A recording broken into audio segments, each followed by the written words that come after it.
कौशल्य विकास केंद्र किंवा इतर उद्योगांच्या पायाभरणी झाली आहे.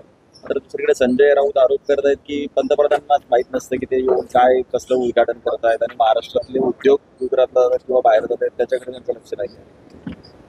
मला वाटतं तुम्ही मंडळी ते संजय राऊत करता काय एवढे म्हणजे आहारी जात आहेत. मी मागे सांगितलं की त्यांचं मानसिक संतुलन ढासळलेलं आहे. बेताली उदाहरणं करायची, प्रसिद्धी झोतात राहायचं, जे आपण आरोप करतो त्यात काही तथ्य नसतं. तर मला वाटतं की त्यांच्या आरोपकडे फार गांभीर्याने पाहण्याची आवश्यकता नाही. तिसरी आघाडी जी आता स्थापन होते तर संजय राऊत म्हणतायत की ही तिसरी आघाडी सत्ताधारी स्थापन करतायत आणि कुठेतरी आघाडी महाविकास आघाडीची मतं खाण्यासाठी पैशांचा आणि याचा वापर केला जातो. असं की राज्य महायुती सरकारच्या वेगवेगळ्या योजनेमुळं आता महाविकास आघाडीचं स्वप्न भंगणार आहे हे आता त्यांच्या लक्षात यायला लागलं आणि म्हणून वैफल्यग्रस्त होऊन ते आता अशा प्रकारचे आरोप करतात. महाविकास आघाडीमध्ये आता मुख्यमंत्रीपदावरून गेल्या अनेक दिवसापासून संवाद सुरू आहे. मात्र काल बाळासाहेब थोरात यांनी काँग्रेसचा मुख्यमंत्री म्हणून म्हटल्यावर आज ते राऊतांनी त्यांना आव्हान दिलंय, मग वेगळं लढून दाखवलं.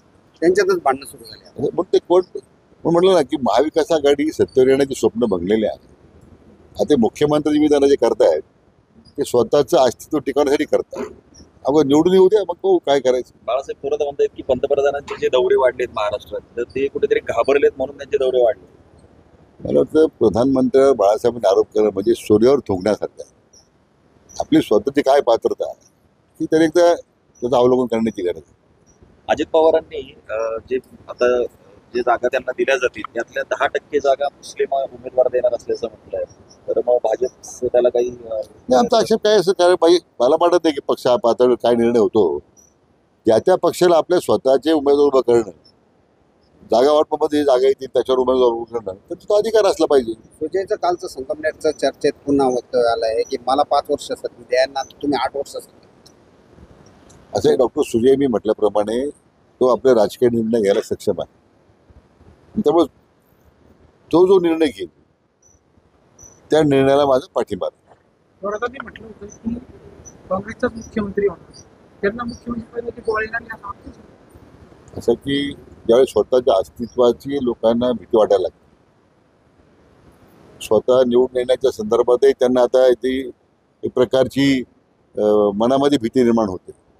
मग कुठेतरी तालुक्यातल्या लोकांना गोमराह करायचं आणि काँग्रेसला मुख्यमंत्रीपद मिळणार आहे मी होणार आहे. आमचे असं आहे की त्यांनी काय व्हायला आमचा विरोध नाही, परंतु त्याच्या वक्तव्याला किती काय निर्णय घ्यायचं हे तुम्ही मंडळी ठरवलं पाहिजे.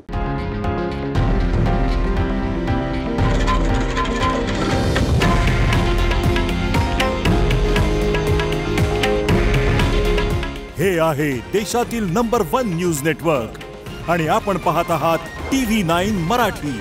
काळजी तुमची, हित महाराष्ट्राचं.